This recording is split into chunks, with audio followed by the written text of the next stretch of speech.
Welcome to the realm of the greatest hero who ever lived, where divine strength meets mortal heart, where redemption is earned through service, and where true power is discovered not in the absence of failure, but in rising stronger from every fall.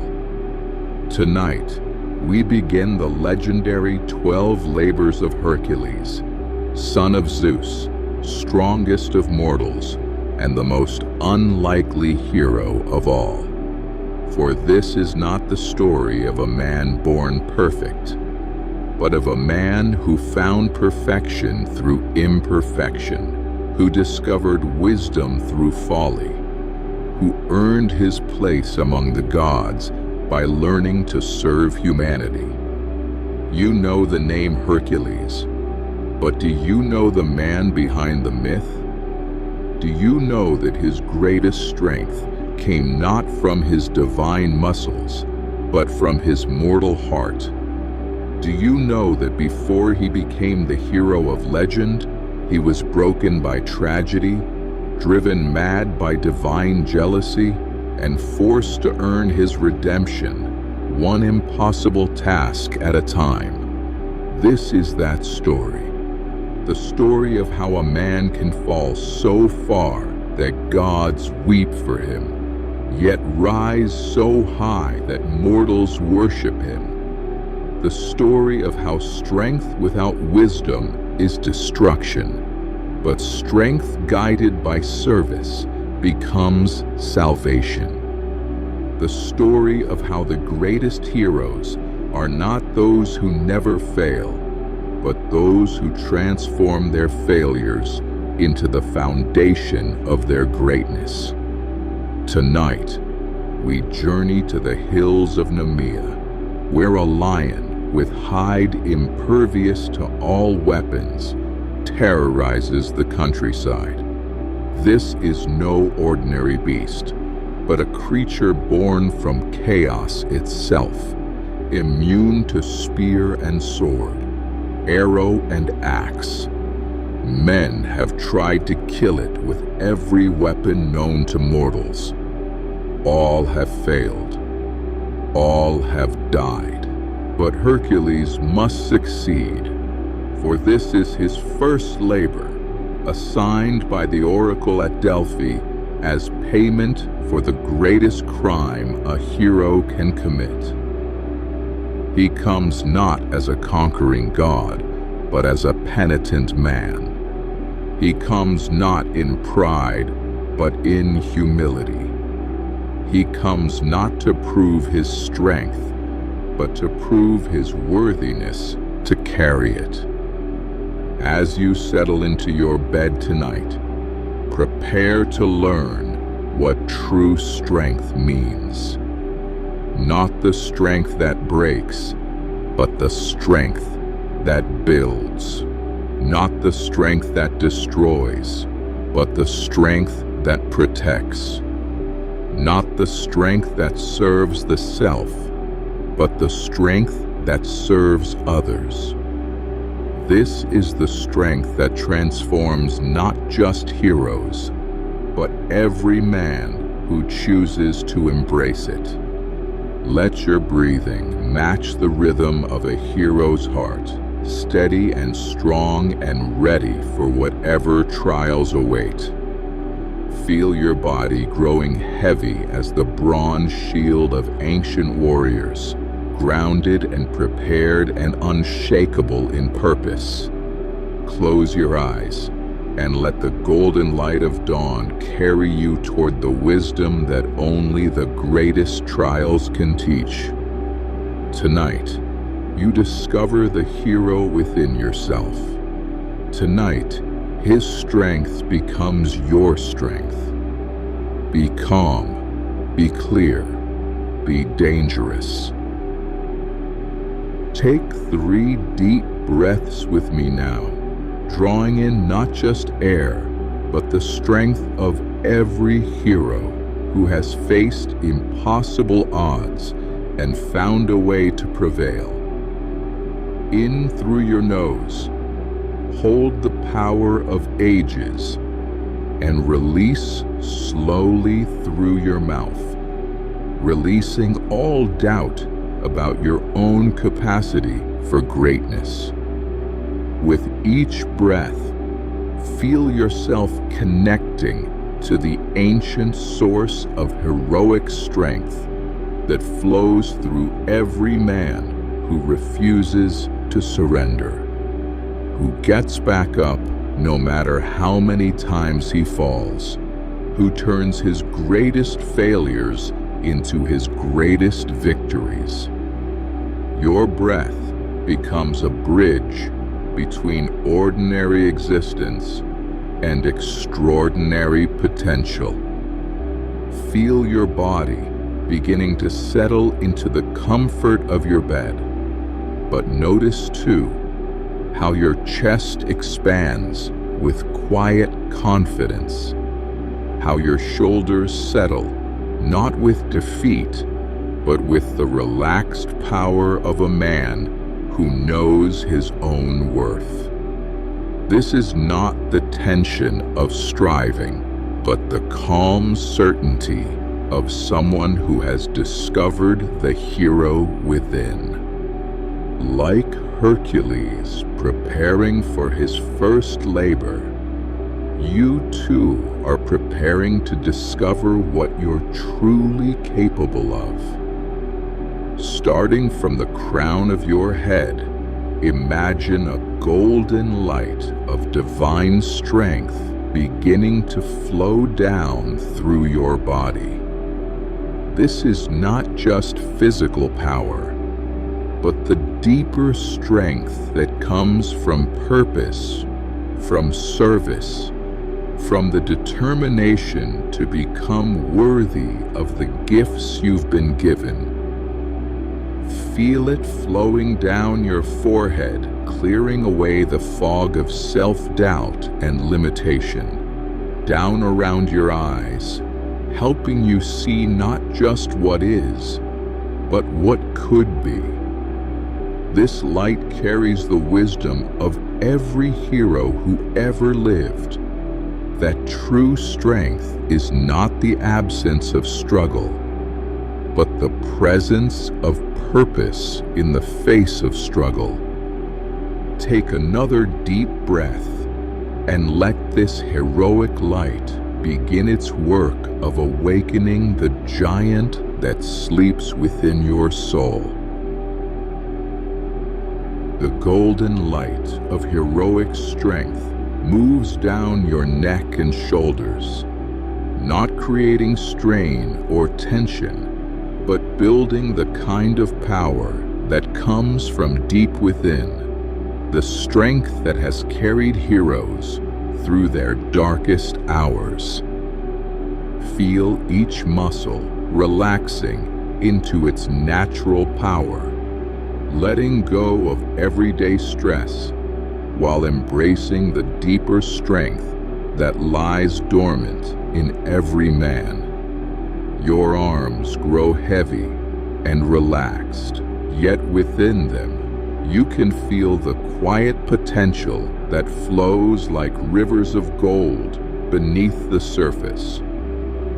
This is the same power that flowed through Hercules as he faced impossible tasks, not through his muscles alone, but through his determination never to quit, never to surrender, never to let failure define him. Your chest rises and falls in the rhythm of a hero at rest, each breath building not just your body stronger, but your spirit more resilient. You are learning what every great hero discovers, that true strength is not about dominating others, but about mastering yourself. Not about proving your power, but about using your power to protect and serve. Feel the warm light flowing down through your torso, strengthening your core with more than physical power. Here in your center lives the unbreakable will that transforms ordinary men into legends.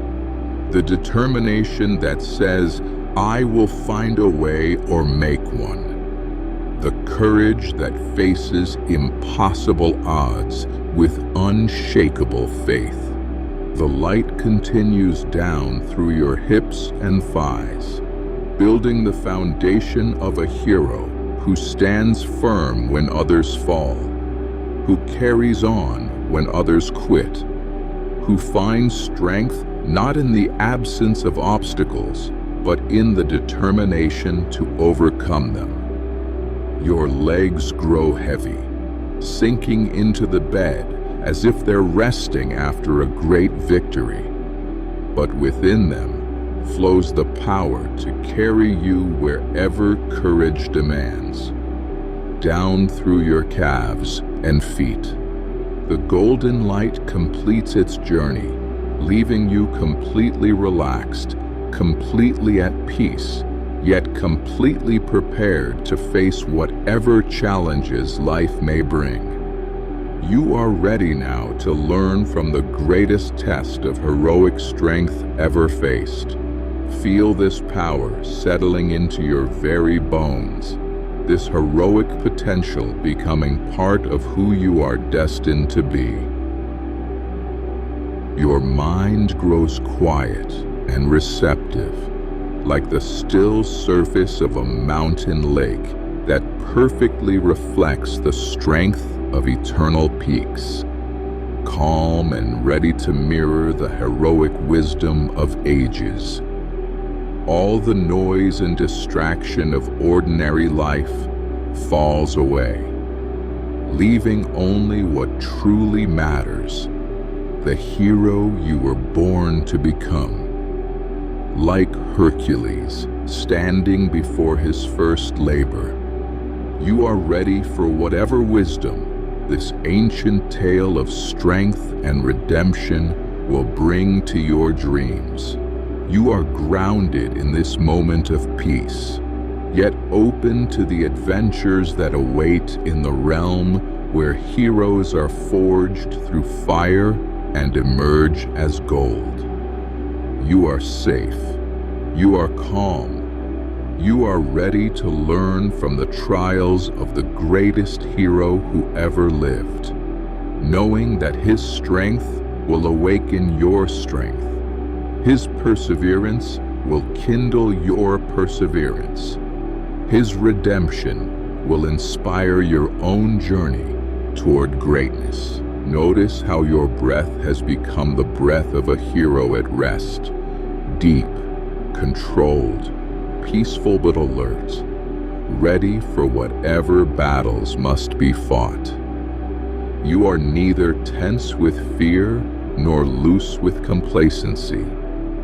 You are perfectly balanced, like a hero who has learned that true strength comes not from rushing toward conflict, but from being prepared for whatever conflict comes. Feel yourself settling deeper into this state of heroic readiness, this peaceful strength that allows you to receive wisdom without being overwhelmed, to face truth without being afraid.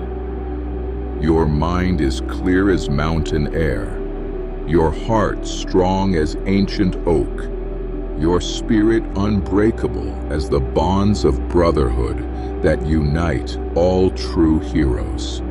Breathe deeply and let the greatest tale of strength and redemption ever told begin. Tonight, you will learn what it means to transform failure into victory, weakness into strength, service into salvation. Tonight, you will discover how heroes are not born, but made through the choices they make when everything seems impossible. The hills of Nemea await. The lion roars in the distance, but you are prepared now, strong and ready to learn what only the greatest heroes can teach. Before there was a hero, there was a child caught between two worlds.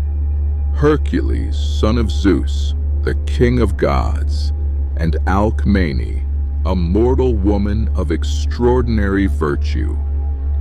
His very existence was proof of his father's infidelity, and from the moment of his birth, he became the target of Hera's immortal rage.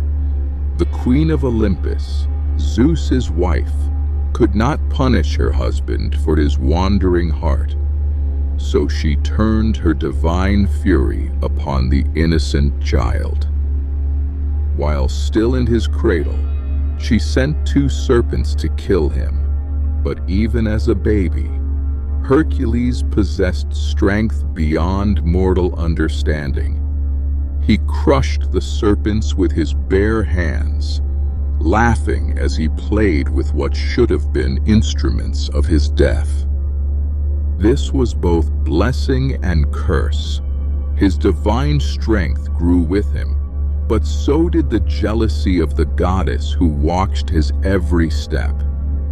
Hera waited, patient as only immortals can be, for the perfect moment to destroy not his body, which was too strong to kill, but his soul, which was tender with mortal compassion. As Hercules grew into manhood, he became everything a hero should be: strong beyond measure, brave beyond question, noble beyond reproach. He married Megara, a princess whose beauty was matched only by her wisdom, and together they had 3 children who filled their home with laughter and love. For a brief, shining moment, Hercules knew happiness. He had found his place between the mortal and divine worlds, using his strength to protect the innocent and serve the good. But Hera's patience was deep as the ocean and dark as the abyss. When Hercules was at the height of his happiness, when his guard was down and his heart full of love, she struck. She set madness upon him, a divine madness that twisted his vision and poisoned his mind. In his madness, he could not tell friend from enemy, family from foe. In his madness, he became the very monster he had spent his life fighting against.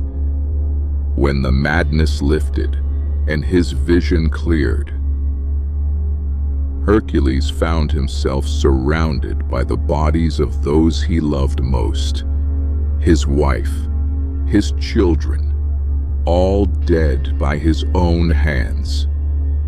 The strength that was meant to protect them had destroyed them. The hands that had been meant to hold them tenderly had crushed the life from them. The heart that had loved them beyond measure was broken beyond repair. This was Hera's true revenge. Not to kill the hero, but to make him kill what made him human. Not to destroy his body, but to shatter his soul. Not to end his story, but to transform it from triumph into tragedy. In his grief and horror, Hercules could have chosen many paths. He could have fled to the ends of the earth, hiding from what he had done. He could have taken his own life, ending the pain that seemed too great to bear. He could have raged against the gods, spending his strength in futile anger against those who had manipulated his fate. Instead, he chose the hardest path of all. He chose to face what he had done and seek redemption through service. He traveled to Delphi, to the sacred temple where the oracle spoke for Apollo, god of prophecy and purification. There, Before the priestess who channeled divine will, he knelt, not as a hero seeking glory, but as a man seeking forgiveness. The oracle's words came wrapped in sacred vapors, her voice carrying the authority of heaven itself. Hercules, son of Zeus, your strength has become your curse, but it can yet become your salvation. You have taken 3 innocent lives through madness, but you can save countless lives through service. Go to your cousin Eurystheus, king of Tyrants, and serve him for 12 years. Whatever labor he assigns, no matter how impossible it seems, you will complete. Through service to one who is lesser than you, you will learn what it means to be truly great. The oracle paused, and in that pause, the fate of the greatest hero who ever lived hung in the balance.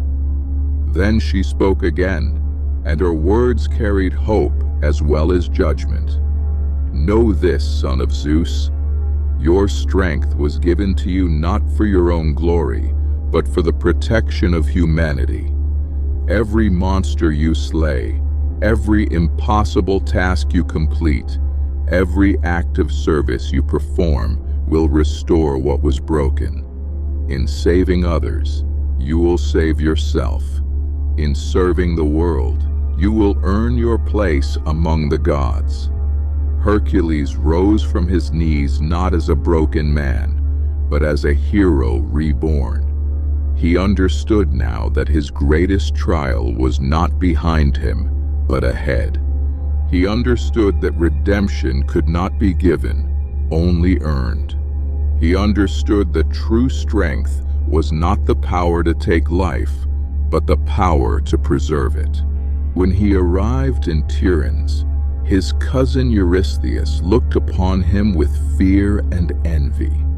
Here was a man whose strength could crush kingdoms, whose courage could topple mountains, whose very presence made other men feel small and weak. Eurystheus was king by birth, but Hercules was a hero by choice, and now this hero had come to serve him, to obey his commands, to make himself lesser so that others might be greater. For his first labor, Eurystheus chose the most impossible task he could imagine. Go to Nemea, he commanded, and kill the lion that terrorizes the land. But know this, cousin, this is no ordinary beast. Its hide cannot be pierced by any weapon made by mortal hands. It is immune to spear and sword, arrow and axe. Many heroes have tried to kill it. All have died. Bring me its skin as proof of your victory, if you can. The hills of Nemea had once been green with olive groves and golden with grain, home to farmers and shepherds who lived in peace with the land and each other. But that was before the lion came, before terror took the place of tranquility, before death stalked the valleys where children used to play. The beast was born from Echidna, the mother of monsters, and Typhon, the father of all terrors. It was no natural lion, but a creature of chaos given form, a nightmare made flesh, a test designed to humble the greatest heroes. Its hide gleamed like burnished gold, but gold that could not be cut or pierced or damaged by any weapon forged by mortal hands. Warriors had come from across Greece to face this monster. They came with bronze spears forged by master smiths, with arrows fletched with eagle feathers, with swords blessed by priests and sharpened to razor edges. They came with courage in their hearts and songs of victory on their lips. They came believing that skill and valor and the favor of the gods would be enough. The lion's territory was marked by their bones. The creature was massive, beyond imagining. Larger than any lion that had ever walked the earth. Its mane flowed like liquid fire. Its eyes burned like stars. Its roar shook the mountains and sent avalanches tumbling into valleys below. When it walked, the earth trembled beneath its paws. When it breathed, the air itself seemed to catch fire. But its most terrifying weapon was not its size or strength or ferocity. It was its invincibility. Spears shattered against its hide like twigs against a mountain. Arrows bounced off its skin like rain against stone. Swords broke upon contact, leaving their wielders defenseless in the moment they needed their weapons most. The few who survived their first encounter spoke of the horror of watching their finest weapons become useless, of seeing their greatest strengths turn to weakness, of learning that all their training and skill and courage meant nothing against a foe that could not be harmed by conventional means. The lion seemed to know this, seemed to take pleasure in the despair that filled warriors' eyes when they realized that everything they had relied upon would not save them. It would play with them sometimes, letting them exhaust their quivers, break their spears, dull their swords before moving in for the kill. The villages around Nemea had been abandoned. The roads were empty. The fields lay fallow. Mothers told stories of the golden monster to frighten children into obedience, and fathers spoke of it in whispers, as if saying its name too loudly might summon it from its lair. This was what waited for Hercules, not just a lion, but the embodiment of impossible odds. The living proof that some challenges cannot be overcome by strength alone. That some victories require not just power, but wisdom. Hercules walked the empty roads to Nemea alone, carrying the weapons that had served him well in countless battles. A bronze-tipped spear, a sword forged by Hephaestus himself, a bow strung with sinew from the sacred cattle of Apollo.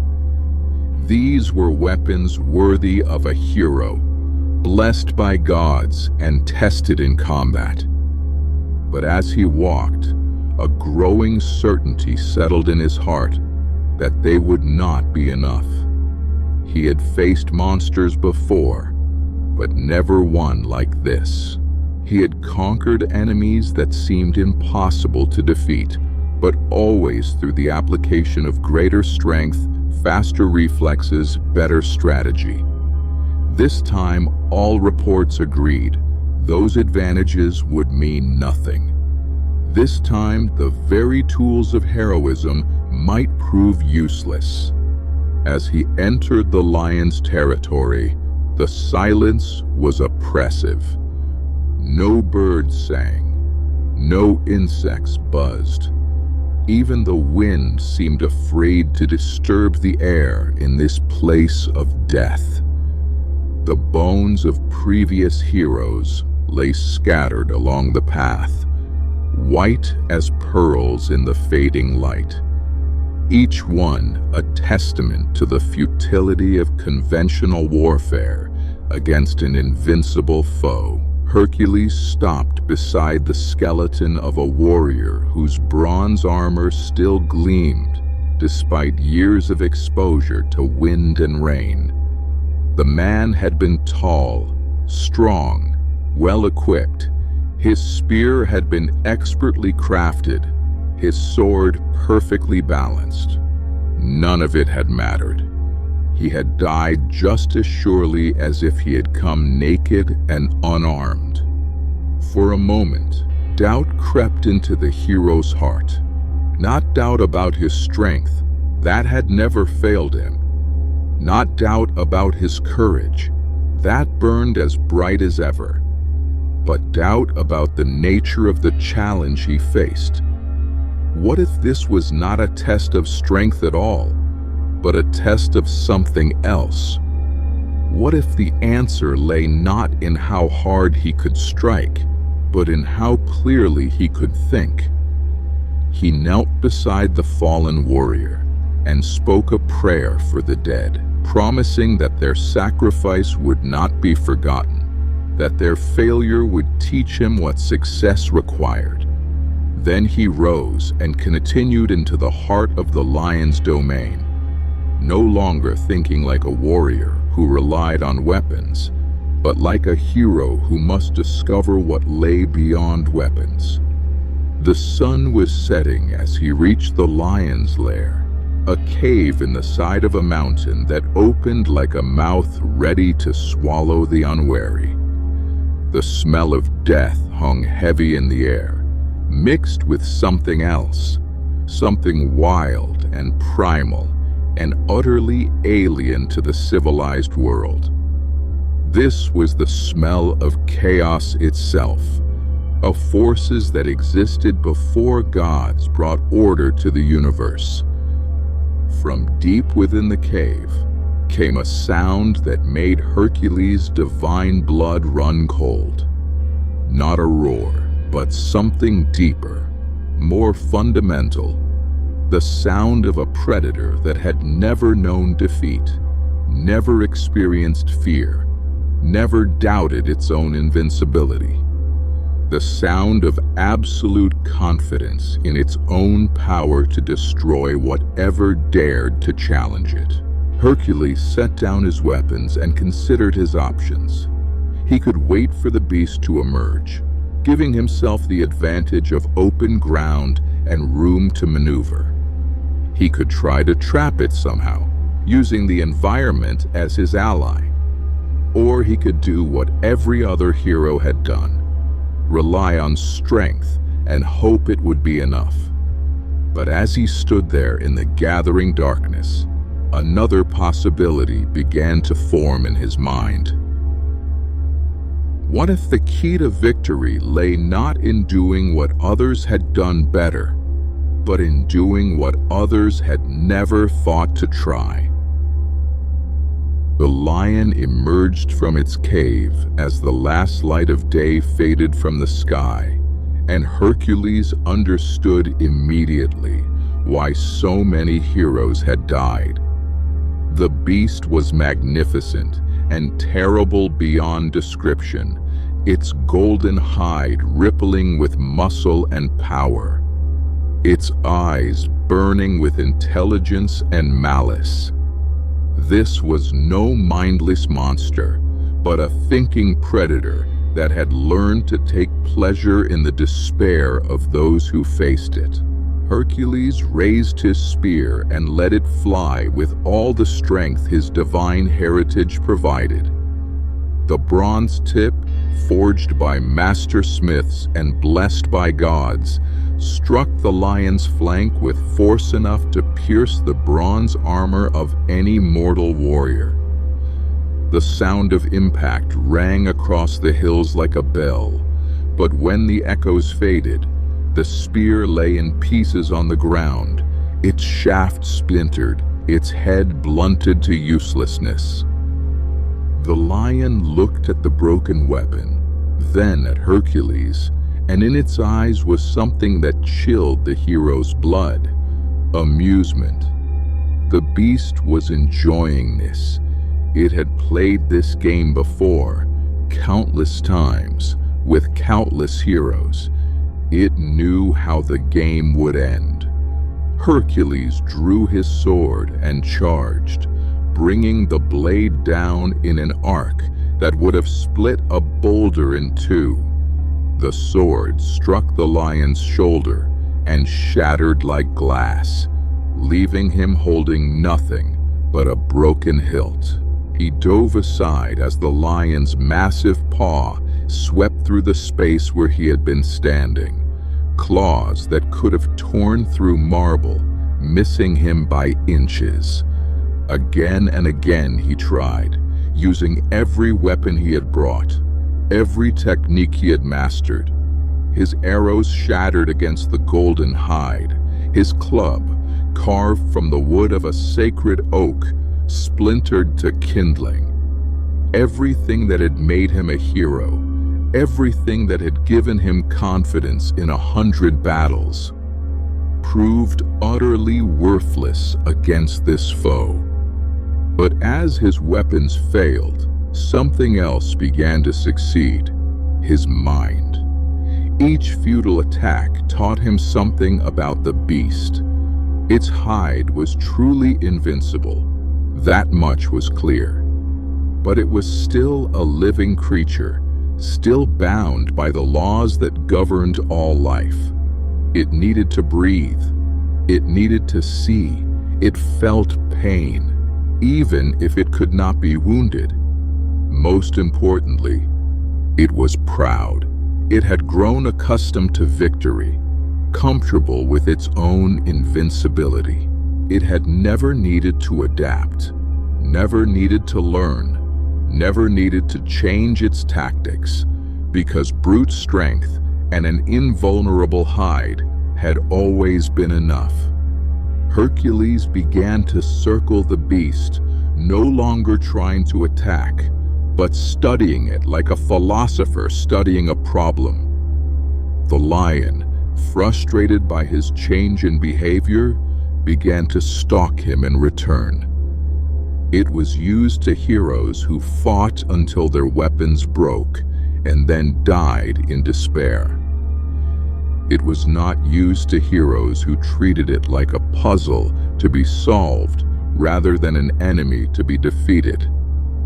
As they circled each other in the darkness, predator and hero, monster and man, Hercules felt a strange calm settle over him. This was not about strength at all. This was about adaptation. This was about finding a new way when the old ways failed. This was about becoming worthy of his divine heritage, not through the gifts he had been given, but through the wisdom he could earn. The lion roared, a sound that shook the mountains and sent rocks tumbling from the cliffs above. But Hercules no longer heard threat in that roar. He heard opportunity. In that moment of circling, watching, learning, Hercules had an insight that would echo through the ages. If the lion could not be cut, perhaps it could be crushed. If its hide could not be pierced from without, perhaps it could be stopped from within. If weapons were useless, perhaps the greatest weapon of all was the one he had been born with. Not just his strength, but his willingness to use it in ways no one had ever imagined. The next time the lion charged, Hercules did not dodge aside. Instead, he met the charge head-on, wrapping his massive arms around the beast's neck in a wrestling hold that no mortal man could have attempted and lived. The lion's roar of surprise shook the mountains, but it was trapped now in the grip of the strongest man who ever lived. This was primal combat, strength against strength, will against will, divine heritage against monstrous nature. The lion thrashed and clawed, its rear legs tearing gouges in the earth. But Hercules' grip was unbreakable. He had found the one thing the beast had never been tested against. Not a weapon that might break against its hide, but pressure that grew stronger with every moment. The battle raged for hours. The lion tried every trick it knew, every technique that had served it in countless victories. It rolled, trying to crush Hercules beneath its weight. It slammed him against the cliff walls, trying to break his grip through impact. Clawed at him with legs powerful enough to shatter stone. But Hercules held on, his divine strength never faltering, his purpose never wavering. He had found the answer to the impossible, not to fight the beast's strength, but to use his own strength in a way that made the beast's advantages irrelevant. Its invincible hide meant nothing if he could stop it from breathing. Its terrible claws could not reach him while he held it from behind. Its massive size only gave him more leverage for his grip. As dawn broke over the hills of Nemea, the lion's struggles grew weaker. Its roars became gasps. Its thrashing became trembling. Its pride became panic, as it realized, perhaps for the first time in its existence, that it could be defeated, not by bronze or iron, not by spear or sword, but by the one thing it had never encountered: innovation born of necessity, creativity born of crisis, wisdom born of failure. With a final shuddering breath, the terror of Nemea fell still in Hercules' arms. The lion that had been thought invincible was dead, killed not by any weapon, but by the strength of a hero who had learned to think beyond the limits of convention. As Hercules released his grip and stepped back from the lifeless form of his first great triumph, he felt something more profound than victory. He felt transformation. He had entered this battle as a man trying to redeem himself through strength. He was leaving it as a hero who had learned that true strength includes the wisdom to know when strength alone is not enough. But victory brought its own challenges. Eurystheus had demanded not just the death of the lion, but proof of its death. Its hide brought back to Tiryns. Yet, how could a man skin a beast whose hide could not be cut by any blade made by mortal hands? The very invincibility that had made the lion so dangerous now made it impossible to claim the trophy that would prove its defeat. Lesser heroes might have despaired, might have given up in frustration at this final obstacle, but Hercules had learned something in the hours of combat that would serve him for the rest of his legendary career. When conventional methods fail, innovation must take their place. When the obvious path is blocked, wisdom finds another way. He studied the lion's massive form in the growing light of dawn, turning the problem over in his mind like a philosopher contemplating a paradox. The hide could not be cut from outside. That had been proven by countless failed weapons. But what about from inside?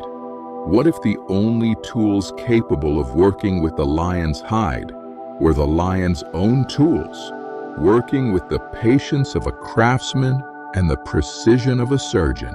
Hercules used the lion's own claws to carefully separate the golden hide from the flesh beneath. It was delicate work, requiring not just strength, but finesse, not just power, but understanding. The same claws that had torn through the bronze armor of fallen heroes now served to create the greatest armor that had ever been made. As he worked, Hercules began to understand that this too was part of his labor, part of his learning. Killing the lion had required him to think beyond conventional warfare. Skinning it required him to think beyond conventional tools. Each challenge was teaching him to see beyond the limits that trapped other men, to find solutions where others saw only problems. When the work was done, he held in his hands something that no mortal had ever possessed. Armor that could not be pierced, cut, or damaged by any weapon. But more than armor, he held proof of his transformation. The hide that had once protected a monster now protected a hero. The strength that had once served chaos now served justice. The invincibility that had once brought terror now brought hope. He fashioned the hide into a cloak and wore it over his shoulders, the lion's head forming a hood that framed his own features. He looked like something from legend now, part man and part lion, mortal and divine, hero and beast, unified in service of a greater purpose. As he began his journey back to Tiryns, Hercules understood that he was no longer the same man who had arrived in Nemea. The labor had changed him, not just in what he could do, but in who he was. He had learned that true heroism was not about having the right weapons, but about having the right mindset. Not about being stronger than your enemies, but about being wiser than your challenges. The lion's skin would protect his body for the rest of his legendary career, but something more valuable protected his spirit. The knowledge that no challenge is truly impossible for a hero who refuses to limit himself to conventional solutions. When Hercules walked through the gates of Tiryns, wearing the golden hide of the Nemean Lion, the city fell silent. People stopped in the streets and stared, not just at the impossible trophy he bore, but at the change in the man himself. When he had left, he had been a broken hero seeking redemption. Now, he returned as something else, a legend in the making. Children who had heard stories of the terrible lion peered at him from behind their mother's skirts, their eyes wide with wonder and fear. Warriors who had known defeat looked upon his victory with envy and admiration mixed in equal measure. Women whispered prayers of gratitude for the monster that would no longer threaten their families. Old men nodded with satisfaction, recognizing the emergence of the hero they had always known Hercules could become. But the transformation went deeper than the awe of crowds or the weight of the lion's hide on his shoulders. Hercules walked differently now, moved differently, carried himself differently. The shame that had bowed his shoulders was replaced by quiet confidence. The despair that had clouded his eyes was replaced by calm determination. The broken man who had knelt before the oracle at Delphi was gone, replaced by a hero who understood his purpose. King Eurystheus waited in his throne room, expecting either news of Hercules' death or excuses for his failure. When the hero entered wearing the golden hide of the supposedly invincible lion, the king's face went white with shock and fear. He had sent his cousin to die, confident that no man could accomplish such an impossible task. Instead, he had created something far more dangerous, a hero who could do the impossible. "Your first labor is complete, my king," Hercules said, his voice calm and respectful, but carrying an undertone of power that made everyone in the throne room step back involuntarily. The lion of Nemea is dead. Its hide is my trophy. What would you have me do next?" Eurystheus stared at the golden cloak, at the lion's head hood, at the quiet confidence in his cousin's stance, and knew that his original plan had failed catastrophically. He had hoped to rid himself of a rival by sending him on an impossible quest. Instead, he had created a legend. He had hoped to humiliate a hero by making him serve a lesser man. Instead, he had given that hero a chance to discover just how great he could become.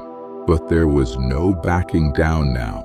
The oracle had decreed 12 labors, and 11 remained.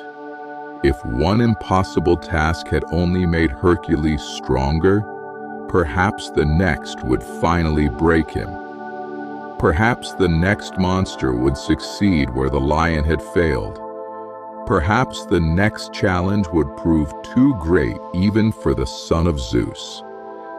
"Your second labor," Eurystheus said, his voice barely concealing his fear, "will make this one seem like child's play.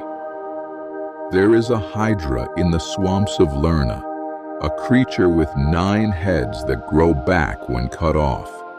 Poison drips from its fangs, and death follows in its wake. Kill it, if you can." But Hercules only smiled, a quiet smile that spoke of hard-won wisdom and unshakable confidence. He had learned the secret now. No challenge was impossible for a hero who refused to be limited by conventional thinking. No monster was invincible to a man who had learned to adapt, to innovate, to find new solutions when old ones failed. That night, as Hercules sat alone under the stars with the lion's hide draped across his shoulders, he reflected on what he had learned in the hills of Nemea. The lesson was larger than combat techniques or monster-slaying strategies. It was about the nature of strength itself, about what it meant to be truly powerful in a world full of challenges that could not be solved by force alone. He had always been strong. That was his divine birthright, the gift of his father Zeus. But strength without wisdom was what had led to tragedy, what had cost him his family, what had broken his heart and driven him to seek redemption through service. The strength that could destroy was not the same as the strength that could save. True strength, he now understood, was not about having muscles that could crush stone or hands that could break bronze. True strength was about having a mind that could adapt when adaptation was needed, a heart that could remain calm when others panicked, a spirit that could find hope when circumstances seemed hopeless. The lion had been invincible to conventional weapons, but vulnerable to unconventional thinking. How many challenges in life were like that lion, seemingly impossible to those who insisted on using the same old methods, but solvable to those who were willing to think differently, to try new approaches, to innovate when innovation was required. He thought about the warriors whose bones had littered the lion's territory. They had been brave men, skilled men, well-equipped and well-trained. But they had all made the same mistake. They had tried to solve a new problem with old solutions. They had seen the lion and fought monster to be killed with weapons, rather than puzzle to be solved with intelligence. This, Hercules realized, was what his divine strength was truly for. Not to overpower every challenge through brute force, but to give him the confidence to try new approaches when old ones failed. His physical strength was just a tool, but his mental strength, his willingness to adapt, to learn, to grow, that was his real power. As the stars wheeled overhead in their ancient patterns, Hercules felt a peace he had not known since before the madness took him. He was on the right path now, not just to redemption, but to becoming the hero he had always been meant to be. Not a hero who never failed, but a hero who learned from failure. Not a hero who never faced impossible odds, but a hero who made the impossible possible through wisdom, courage, and the willingness to grow. The lion's hide would protect his body through 11 more labors, but the lesson of Nemea would protect his soul through every challenge that life could offer. He had learned the secret that would serve him for the rest of his legendary career. True strength is not about being undefeatable, but about being undefeated by defeat. And what of you, modern hero, lying in the safety of your bed, but facing lions of your own? Your challenges may not have golden hides or claws that can tear through marble, but they can seem just as invincible, just as impossible to defeat with conventional weapons. Perhaps your Nemean Lion is a career that seems stuck, impervious to all your efforts to advance or change. Perhaps it is a relationship that resists all your attempts to heal or improve it. Perhaps it is a personal goal that has defeated every strategy you have tried, leaving you surrounded by the broken spears of failed attempts and abandoned plans. The lesson of Hercules speaks across the centuries to remind you that no challenge is truly impossible for a hero who refuses to be limited by conventional thinking. When your weapons break, find new weapons. When your strength fails, find new strength.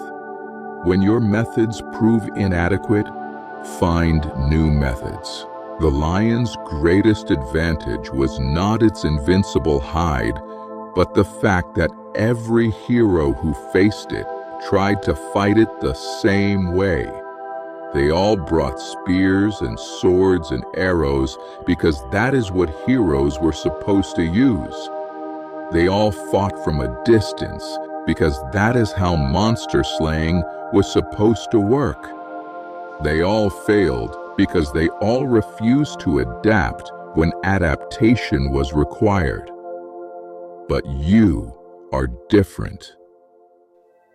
You have learned the secret that Hercules discovered in his darkest hour, that true strength lies not in the tools you carry, but in the mind that chooses how to use them. Not in the power to break everything that opposes you, but in the wisdom to find creative solutions when brute force fails.